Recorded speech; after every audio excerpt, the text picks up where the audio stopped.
안녕하세요. 경쟁력개발연구소 대표 이정희입니다.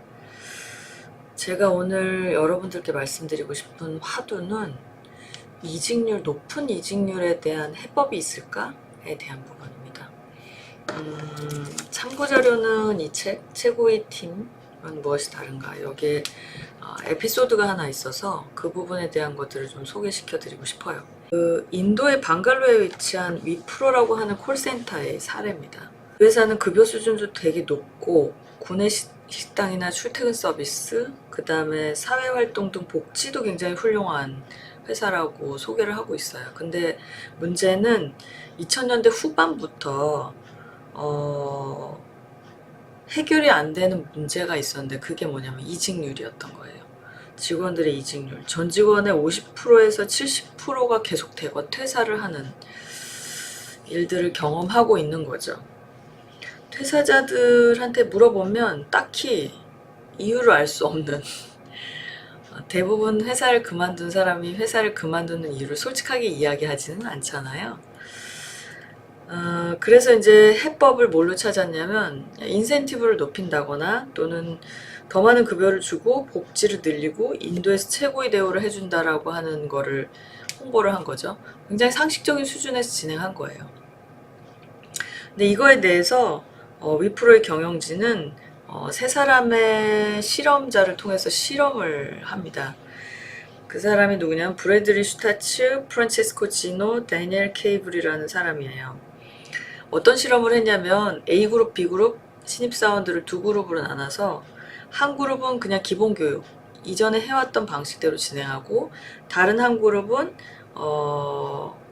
1시간짜리 보충 강의와 기본교육을 진행을 했는데, 보충 강의는 회사가 아닌 직원들이 진행을 한 거예요. 그리고 당신은 일할 때 어디에서 가장 큰 행복을 느끼나요? 또는 가장 큰 성과를 내는 요소는 무엇인가요? 뭐 이런 것들에 대한 질문과 간단한 테스트 같은 것들도 했는데, 뭐 예를 들자면 바다에서 항로를 잃었을 때 어떤 기술이 필요한가요? 라든지 뭐 이런 것들에 대한 재밌게 했을 것 같아요.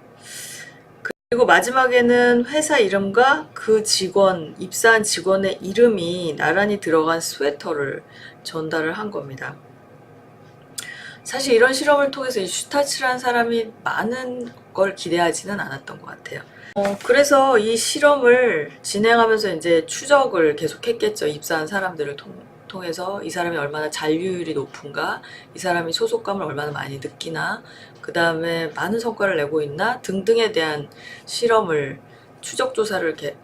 결과에 대한 부분들을 추적 조사를 했겠죠. 근데 7개월 후에 굉장히 충격적인 결과가 나왔다라는 거예요. 이 B그룹의 신입사원들은 A그룹에 비해서 잔류율이 250%나 높았다라는 겁니다. 그리고 업계 평균치에 비해서는 157%나 잔류율이 높았다라는 거예요. 어떻게 이런 일이 가능했을까요? 그리고 무엇 때문에 이렇게 가능해졌을까요? 이거에 대한 해답이 있습니다. 무엇일까요? 이 책에는 그걸 뭐라고 표현했냐면 소속신호라고 표현을 했습니다. 소속신호. A그룹의 신입사원들은 회사가 거리감을 줄여야겠다라고 하는 신호를, 당신과 거리감을 줄여야겠다라는 신호를 전혀 받지 못했던 거예요. 근데 B그룹은 신입사원들한테 미래지향적이고 되게 개별화된 소속 신호를 지속적으로 받았다라는 거죠. 그렇게 분석하고 있습니다. 그 신호들은 모두 되게 작고 소소한 것들이었어요. 가장 일이 잘 되는 순간이 언젠지를 묻는다거나, 또는 각자의 전문성을 드러내는 활동을 연수기간 중에 진행을 한다거나, 그들이 이름이 놓인 스웨터를 전달을 받는다거나, 이런 것들을 사람들은 굉장히 강력한 소속 신호를 받아들인 거예요. 사실 신호가 오고 간 시간도 짧았다라고 묘사를 하고 있습니다. 그럼에도 불구하고 소속 신호를 주고받음으로써 결속을 쌓고 정체성을 공유하고 심리적 안정감을 구축한 것이 근본적으로 A그룹과 B그룹의 차이점이다라고 설명하고 있습니다. 그러니까 그러니까 여기서 되게 중요한 포인트는 소속 신호를 주고받으니까 결속이 쌓이고 정체성이 공유되고 심리적 안정감을 느끼게 되었다라는 거예요. 네, 슈타츠라는 사람이 뭐라고 표현을 하냐면 이 실험을 한 연구자죠. 애초에 문제를 바라보는 방식이 잘못됐습니다 라고 표현을 하면서 집단이 일원이 돼서 기쁨을 느끼고 그 안에서 더욱 나다워지는 건실한 구조를 만들었을 때 비로소 사람들은 소속감을 갖게 되고 능동적으로 움직이게 된다는 겁니다. 이처럼 모든 유익한 것들은 바로 첫 소통에서 시작한다라는 거죠. 여기서 이제 그 실험을 했었던 참가했던 신입사원이었던 딜립 쿠마르하고 인터뷰의 내용이 간단하게 나오는데 맨 처음에 실험을 했던 원년 멤버라는 거예요. 이 사람이. 근데 중요한 점은 나중에 7개월 후에 추적 조사를 하려고 인터뷰를 했더니 이 사람은 연수의 내용이 잘 기억이 나지 않는다는 거예요. 솔직히 말하면 잘 기억이 나지 않아요 라고 얘기를 하는 거죠. 하지만 동기가 충만했던 거는 사실이었던 것 같아요. 중요한 점은 효과는 되게 분명하네요. 제가 아직까지 회사에 남아있는 걸 보니까 말이죠. 그리고 그때의 기억이 굉장히 좋게 기억하고 있는 걸 보면 말입니다. 라고 피드백을 했다는 거죠.